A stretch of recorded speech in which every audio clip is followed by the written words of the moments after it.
భక్తి సమాచారం. వాట్సాప్ ఛానల్లో జాయిన్ అవ్వండి. అన్ని విశేషాలు ఎప్పటికప్పుడు తెలుసుకోండి. గురుగారు, రెండో కాలసర్పదోషం, గుళిక కాలసర్పదోషం, దాని గురించి తెలియజేయండి. తప్పనిసరిగా. గుళిక కాలసర్పదోషం అంటే గుళికడు. ఇతను 2 నుంచి 2.5 అడుగులే ఉంటాడు, అంతే అంతే. ఈ గుళిక కాలసర్పదోషం ఎప్పుడు కూడా స్వార్థపరుడు, చెప్పుడు మాటలు ఎక్కువ వింటుంటాడు, ఎవరేం చేసుకుంటున్నారో చూసి వచ్చి సమాచారాలు పాస్ చేస్తుంటాడు. ఈయన గుళికుడు గురువారం పూటే తిరుగుతాడు తల్లి. గురువారం ఈయనకు గురువారం ప్రీతికరం. పాపం ఇతను అదృష్టం ఎలా ఉంటుందని అంటే ఎవరు కంటపడినా చంపేస్తారు. గుళికుడు ప్రాబ్లం ఏంటంటే ఎవరు కంటపడినా కానీ ముందు అది సర్పం ఏదో వచ్చింది విషపూరితమని చంపేస్తారు. కానీ గుళికుడికి అస్సలు విషం ఉండదు, అతను ఎవరిని ఏమీ చేయడు. ఇతని పని ఏమిటంటే ఎక్కడెక్కడైతే ఆహారం దొరుకుతుందో అక్కడ పోయి ఆహారాన్ని ఎత్తుక్కుంటూ ఉంటాడు. అంటే ఇప్పుడు గురువారం కనిపించింది అంటే అది గుళిక పాము అని మనం నిర్ధారణ అయిపోవచ్చు. మీకు పక్కాగా తల్లి ఏ రోజుకి ఆ రోజు ఒక్కొక్క కాలసర్పదోషం ఖచ్చితంగా ఉంది. ఒక్కొక్కరు 2 రోజులు, ఒక్కొక్క రోజు ఇలా పంచుకున్నారు. దీని ప్రకారం ఆ దేవతా స్వరూపాలే మనకు దర్శనం ఇస్తాయి. మనం తొందరపడి వాటిని ఏదైనా హింసించి చంపేశామని అంటే ఆ కర్మను మనం మొయ్యాల్సిందే. మరి గుళికుడు చాలా విచిత్రమైనటువంటి కారకుడు. ఏం చేస్తాడో తెలుసా? చిన్నపిల్లలు ఎదుగుదల ఆగిపోతుంది, మానసికంగా ఇబ్బందులు వస్తాయి. చాలామంది పిల్లల్లో చూడండి ఇబ్బందులు ఉన్నాయండి, పిల్లలు సరిగా తినట్లేదండి, మతిస్థిమితం ఇబ్బందులు ఉన్నాయండి. మరి దీని పరమార్థం ఏమిటి? గుళిక కాలసర్పదోషం ఉన్నది ఇక్కడ అని మనం వెంటనే పసిగట్టవచ్చు. అలా ఉన్నప్పుడు దాని దగ్గర ప్రక్షాళన చేయగలిగితే 3 తరాలు ఉంటుంది. అది గుళిక కాలసర్పదోషం 3 తరాలు. 3 తరాల వరకు కూడా అలా వంశపారపర్యంలో బిడ్డలు పుట్టినప్పుడు అంగవైకల్యంగాను, ఇబ్బందులకరంగాను, మేధాశక్తి సరిగా లేకపోవడము, స్థిరత్వం లేకపోవడం, ఇవన్నీ అందులోంచి వస్తాయి. ఇప్పుడు ఏదైనా ఒక కర్మ ఫలితం వారికి వారు అనుభవించాలి, కానీ ఇలా తరతరాలుగానంటే పాపం ఏ పాపం ఎరగని వాళ్ళు ఎందుకు అనుభవించాలి?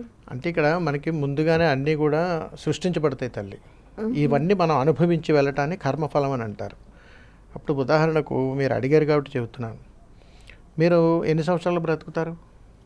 తెలియదు. నేను ఎన్ని సంవత్సరాలు బ్రతుకుతాను తెలియదు. రేపే వెళ్ళిపోవచ్చు, మీరు వెళ్ళిపోవచ్చు. కానీ జీవుడిలోకి ఆత్మ ప్రవేశింపజేసినప్పుడు ఇన్ని సంవత్సరాలు నువ్వు ఉండాలి, ఈ పని నువ్వు చేసి రావాలి, ఇవన్నీ సన్మార్గంగా నువ్వన్నీ చూసి రావాలని చెప్పి మనల్ని భగవత్ స్వరూపం మనకు అనుగ్రహం ఇచ్చినప్పుడు ఈ జీవుడు దాన్ని సక్రమంగా నిర్వర్తించుకోలేకపోతే అది 5 ఏళ్ళైనా 3 ఏళ్ళైనా 4 ఏళ్ళైనా వెనక్కి వెళ్ళిపోవాల్సిందే. అది అర్ధాయువు అని అంటాం, వెళ్ళిపోవాల్సిందే, పూర్తిగా ఉండదు. ఇది సక్రమంగా నిర్వర్తించుకుంటూ ఉన్నప్పుడు ఈ జన్మ వరకు ప్రక్షాళన చేయి చాలు. ఎందుకనంటే మీలో ఉన్నటువంటి జీవుడు, నాలో ఉన్నటువంటి జీవుడికి ఈ దేహం సహకారం చేయాలి. చేయకపోతేనే కదా ఎన్ని సమస్యలు వచ్చినాయి. ఈ 2 సహకరిస్తే దైవస్వరూపం. ఈ 2 విడివిడిగా ఉన్నంతకాలం ఇప్పుడు మనం కొట్టుమిట్టాడిపోతున్నట్టు నడయాడుతున్నటువంటి జీవితం ఇదే. ఇందులోనే యమలోకం, ఇందులోనే స్వర్గం, ఇందులోనే కర్మభూమి, అన్నీ ఇక్కడే జరుగుతాయి.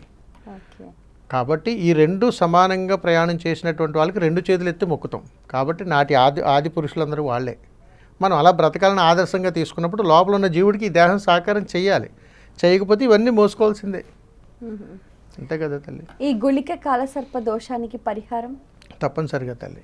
ఈ గుళికుడు ఎక్కువగా పొదల్లోనూ ఆకుల మధ్యలోనూ మనం ఏదైనా కర్రలు పాతుకుంటుంటాం, ఆ కర్రలు చుట్టుకుని ఉంటాడు ఈ గుళికుడు అనేట. తెలిసిపోతుంది ఇది గుళిక సర్పం అని చెప్పేసి. అలాగని విషపూరిత సర్పము కాదు. అందుకని ఇతనికి పత్రాల్లో ఉంటాడు కాబట్టి ఏదైనా పత్రం తీసుకుని దానిలో ఇతను బియ్యం పిండి వేసి దాన్ని సర్పాకారంగా చేసి మళ్ళా నీళ్ళల్లో వదలాలి. ఆ విధంగా చేసిన గుళిక సర్పాలు దోష నివృత్తి అవుతుంది. అందుకని పిల్లలతో ఎప్పుడైనా కానీ ఈ గుళిక కాలసర్ప దోషం ద్వారా ఇబ్బంది పడుతున్నటువంటి కుటుంబంలో ఉన్నటువంటి పిల్లలు మానసికంగా కానీ ఇబ్బంది పడుతూ ఉంటే ఏదైనా మీకు దగ్గరలో ఉన్నటువంటి తమలపాకు కానీ ఏ పత్రమైనా కానీ తీసుకొని దానిలో కాస్త బియ్యం పిండి వేస్తే సర్పంగా చేసి మీకు దగ్గరలో ఉన్న నదిలోకి తీసుకెళ్ళి వదలండి చాలు. వెంటనే ప్రక్షాళన జరుగుతుంది. ఒక్కసారి చేస్తే సరిపోతుంది. ఒక్కసారి చేస్తే చాలు తల్లి. For more videos like this, subscribe Big TV channel.